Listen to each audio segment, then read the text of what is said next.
और बाइबल क्या कहती है? अपनी पत्नी से अपने समान प्यार कर, अपने पति के अधीन रहे। लाखों घर टूट चुके हैं और आपको लगता है कि आपके दादा दादी इकट्ठे हैं, पर वो है नहीं। माता पिता इकट्ठे हैं, पर वो है नहीं।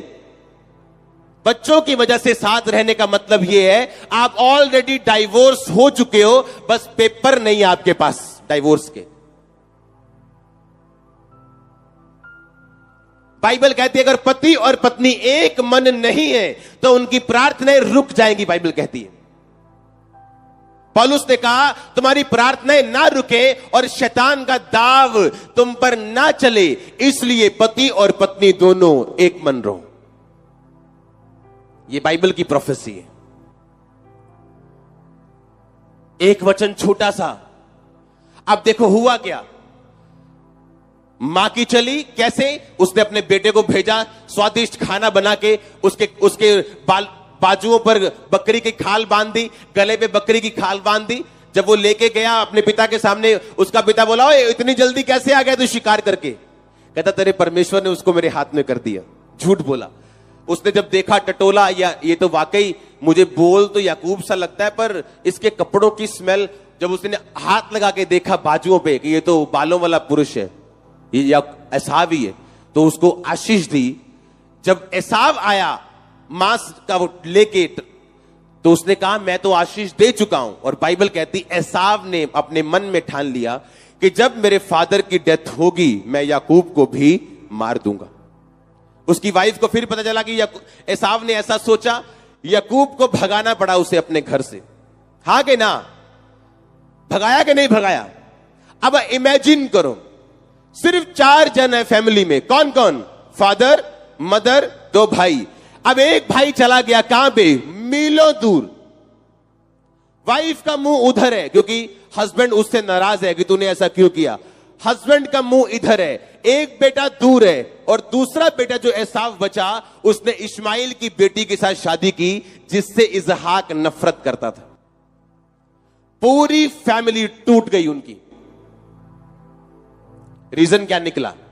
हस्बैंड और वाइफ की आपस में ना बनना। 2 भाई है, एक कहां चला गया? एक दूर चला गया क्योंकि एक भाई उसको मारना चाहता है।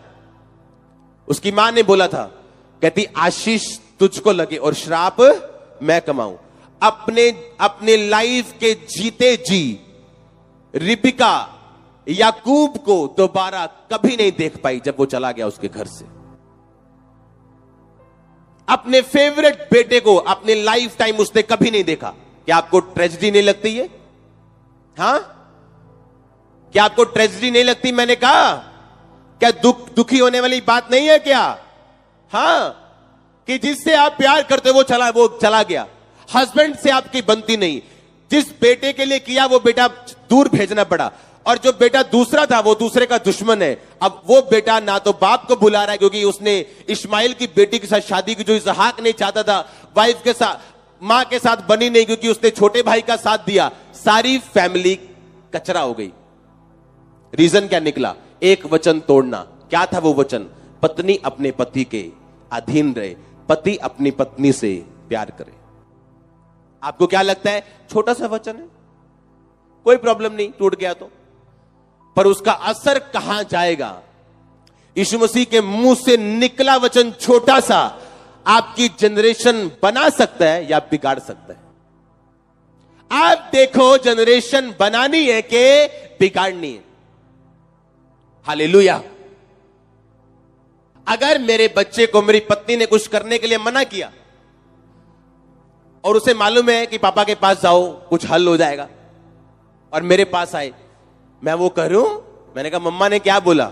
मम्मा ने कहा नहीं करना। मैं कहा वही फॉलो करो जो मम्मा ने कहा। हां, जब वो छोटा है उसे मालूम होगा कि ये दोनों टूटने वाले नहीं है। अगर एक ने नो कहा तो दूसरे की भी क्या है। अगर आप सहमत नहीं है मां की नो से, तो बच्चे को यह चीज पता नहीं होनी चाहिए वो आपके अंदर का फैसला जो बाद में बदला जा सकता है।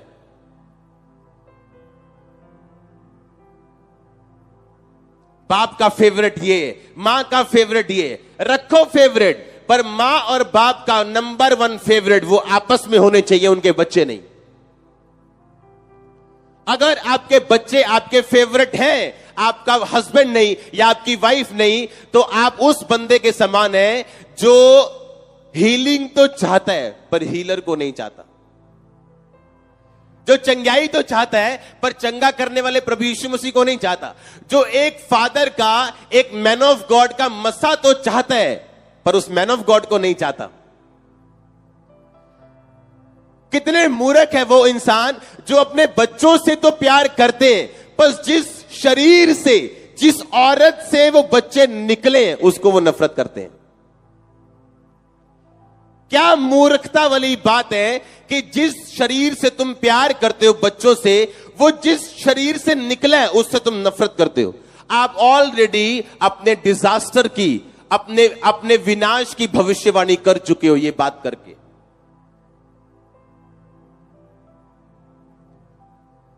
जब दाई बच्चा पैदा नहीं करती तो दुखी होती है मां।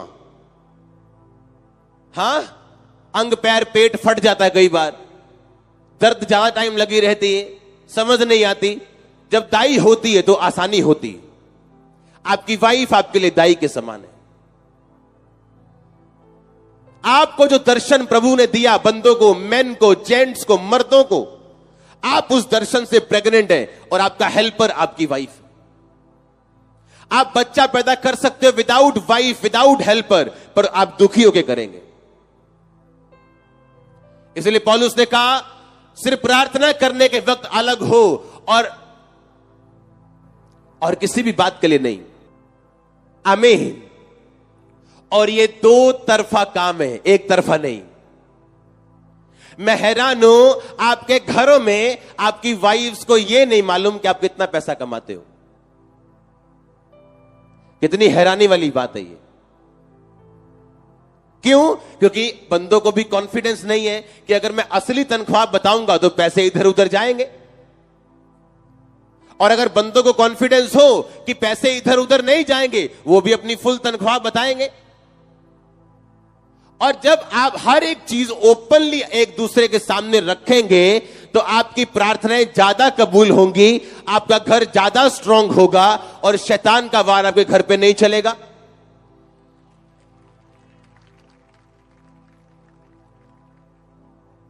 एक गलती क्या थी वो?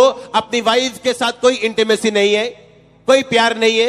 मेरा फेवरेट कौन है? एसाव। हो सकता है एसाव उसको शिकार का मांस और शिकार का भोजन खिलाता हो, और जब वो रिबिका से बोलता हो खाना बनाई, ओ नहीं है मेरा बिजी है। जो चीजें आपको ग्रेट बनाती है वो क्या है? छोटी।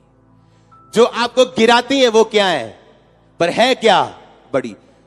वाइफ और हस्बैंड में जो चीजें एक दूसरे से दूर करती है वो क्या है? छोटी।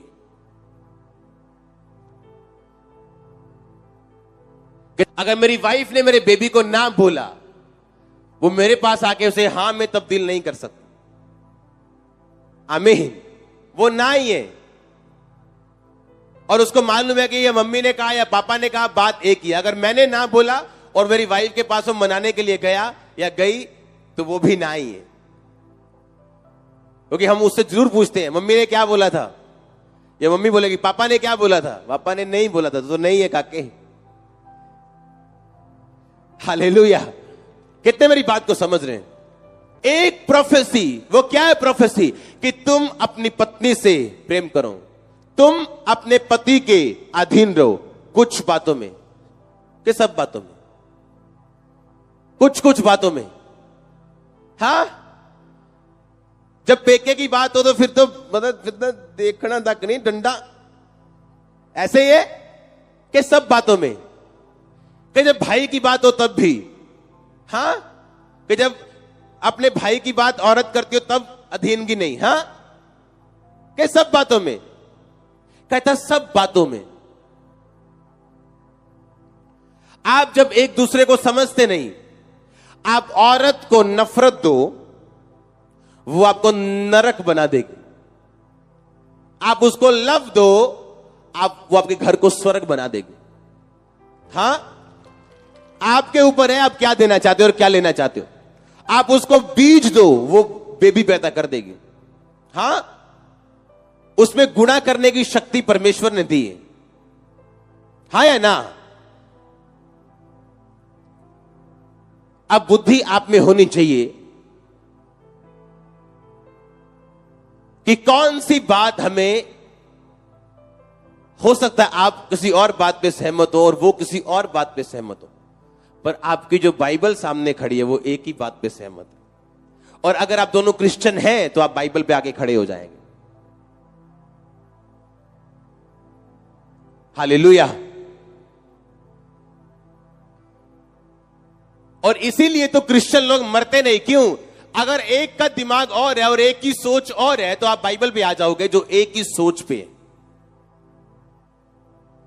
इसीलिए अगर आपकी वाइफ क्रिश्चियन है और आप क्रिश्चियन हैं और दोनों आत्मा में बढ़ना चाहते हो तो आप ऑलरेडी स्वर्ग में हो।